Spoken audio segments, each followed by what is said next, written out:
there's a spy in the JSA, and he is the reason for the team's disappearance. DC Nation, I just got done reading JSA #1, written by Jeff Lemire, artwork by Diego Alategui, and guys, this issue is really good. This is a jumping on point, so if you've been wanting to read new JSA comics, well, they're here. This new issue is finally out, but is it good? Yeah, bro, it is awesome. In this comic, we see the OG JSA are missing. The OG JSA being Alan Scott the Green Lantern, Jay Garrick the Flash, Ted Grant, Wildcat, Hawkman and Hawkgirl, Hawkman being Carter Hall, and Hawkgirl being Contra Saunders, and also Khalid, the new Dr. Fate. So those 6 members, the OG JSA, well, technically Khalid, he's not OG, but he's a part of that team now, they are missing. They were attacked at the Brownstone, the headquarters of the JSA, and now the younger generation of JSA members, Infinity Inc., are trying to find them. Now, who is on this team? Well, our man, Jade, the Green Lantern, the daughter of Alan Scott. She's basically the leader of Infinity Inc. We also have Obsidian, Wildcats, Stargirl, all of these younger heroes, and the comic picks up with these younger heroes attacking the Cobra cults. Now, these younger heroes, Infinity Inc., have been going after the Cobra cults for days, and that's why they've been away. And in their absence, the JSA went missing. And it seems that the Cobra cults are connected to this. Now, who are the Cobra cult working with? Well, we're going to find out soon, because there's a traitor in the JSA, in Infinity Inc. The comic continues, and we see the JSA members who are missing are stuck in the Tower of Fates. They're surrounded by creatures, monsters that could kill them, and we see Khalid, the new Dr. Fate. He's trying to figure out a way to escape. He's basically using his magic to make a barrier around the Tower of Fates, protecting his JSA peers. And Alan Scott, the Green Lantern, is right beside him. Ted Grant, Wildcat, is right beside him. Jay Garrick, the Flash, is like running through the Tower of Fate, trying to find a doorway back to reality, because before the JSA went missing, Jakeem Thunder tried to save them. And Jakeem Thunder, he got messed up. Something is wrong with Jakeem Thunder, and in his last moments, he told Jay Garrick, find the doorway. So Jay Garrick is running, Hawkman and Hawkgirl are fighting off these creatures, and Khalid is basically the ace up their sleeve. But not for too long, because somebody, a shadow, shows up and takes out Khalid, Dr. Fate.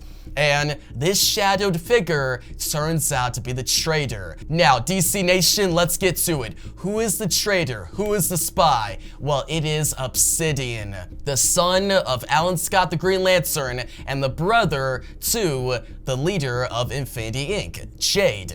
So, is Obsidian actually bad? No, he's actually missing. Turns out Obsidian is Johnny Sorrow, a member of the Injustice Society. The Injustice Society are back in full force, and they have a plan to bring destruction to the JSA. Actually, this new storyline is called Ragnarok, and remember, Ragnarok was the destruction of the gods in Norse mythology. Well, we're about to see the destruction of the JSA, unless the heroes can find a way to fight back and win. Guys, this issue was amazing, and actually, there's a moment at the beginning of this issue that foreshadows the reveal that Obsidian is actually Johnny Sorrow. In the beginning of the issue, we see Jade and Obsidian take on the Cobra Cult, and one of the Cobra Cult members shoots the other, saying, "Traitor," and Obsidian is in the same panel.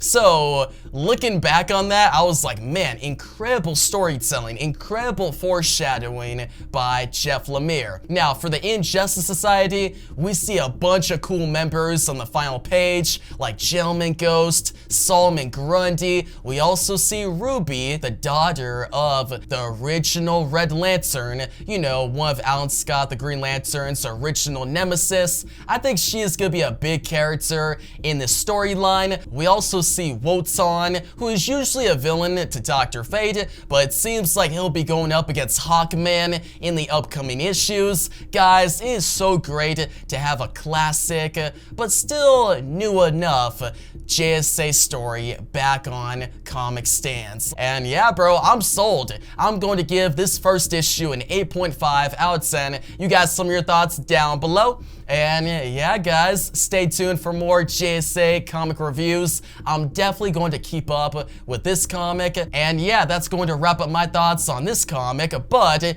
if you want to see my thoughts on another subject, then stick around. What does this villain want with Absolute Superman? Guys, I just got done reading Absolute Superman #1, and bro, it is awesome. Like, this new Absolute universe is killing it. Absolute Batman was great, Absolute Wonder Woman was really cool, and Absolute Superman, the comic that I was the most skeptical about, it proved to be awesome as well. So let's talk about it.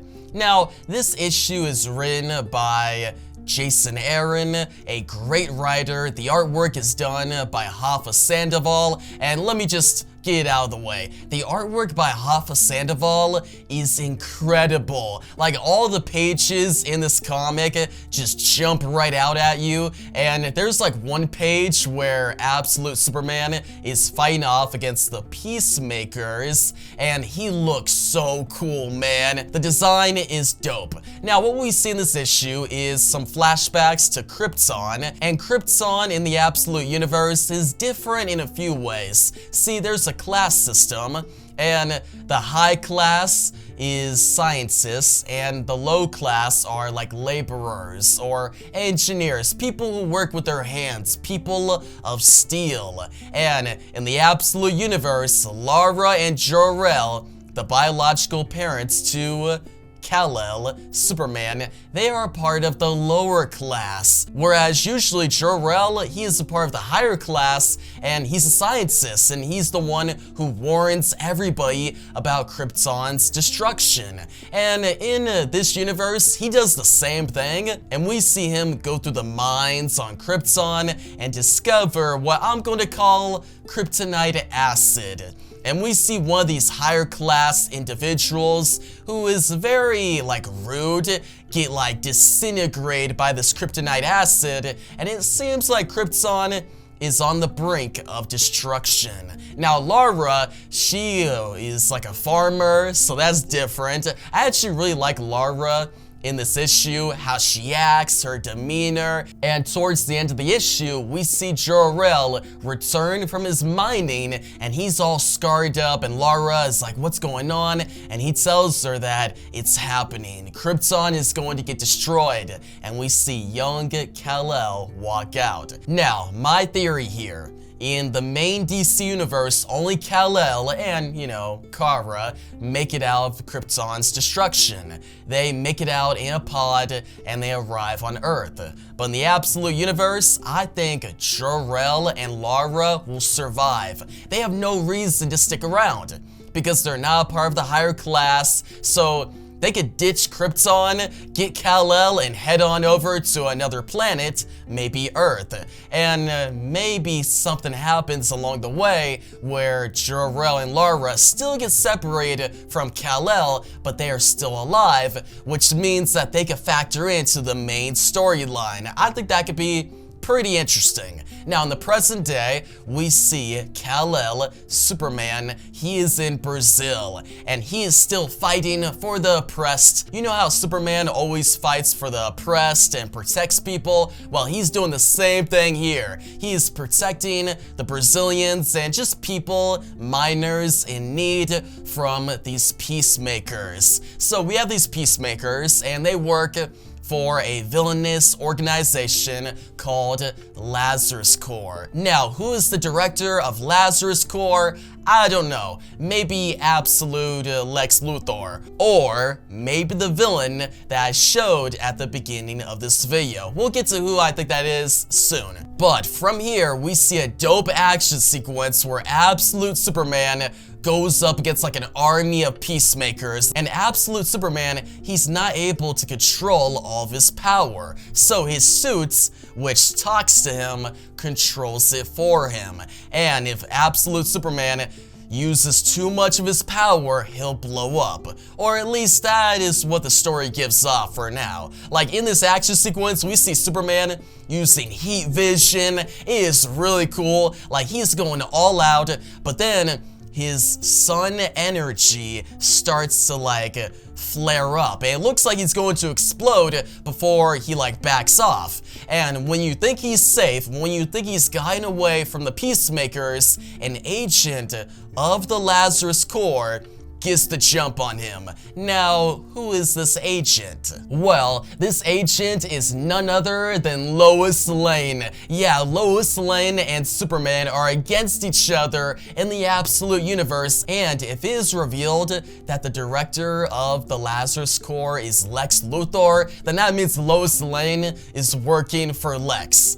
Crazy. So yeah, Lois, she handcuffs Superman, and that ends the issue technically. Now there are two other like epilogue pages that get me really interested. One of them shows the Kent farm. Now in this universe, does Kal-El crash into Earth, and is he taken in by the Kent family, Pa and Ma Kent? Maybe, most likely, but what I think happened is, yeah, Pa and Ma Kent found Kal-El, took him in, but then the Lazarus Corp killed Pa and Ma Kent. And it may be revealed that Lex Luthor is the director of the Lazarus Corp, or maybe the director is actually Brainiac, because remember the villain that I showed at the beginning of this video? Well, I think it is Brainiac, because in one of the epilogue pages, we see in Nevada, basically Area 51, a villain just like behind. We don't see the villain like straight up, but we see this villain in a chair, and this villain looks like Brainiac, honestly, and he's looking at his monitors, and he now knows that Superman is here, and he is intrigued. This villain will go after Superman because it seems like this villain has a lot of like artifacts in his room. Like in the one page we see a lot of like bottles in his room, and remember, Brainiac, he collects planets in bottles. For example, the bottled city of Condor. So yeah, all of the clues in this page are just letting me know that it's most likely Brainiac. And I would love to see Brainiac be the first big villain of Absolute Superman. Like, that'd be so cool. And yeah, guys, I enjoyed this issue. There was so much to love in this first issue, and I highly recommend it to all Superman fans. A lot has been set up, and Superman is still a character full of hope, a superhero who fights for the oppressed. All of the core elements of Superman are here, but the story is fresh and it is exciting. I'm going to give this issue a 9 out of 10.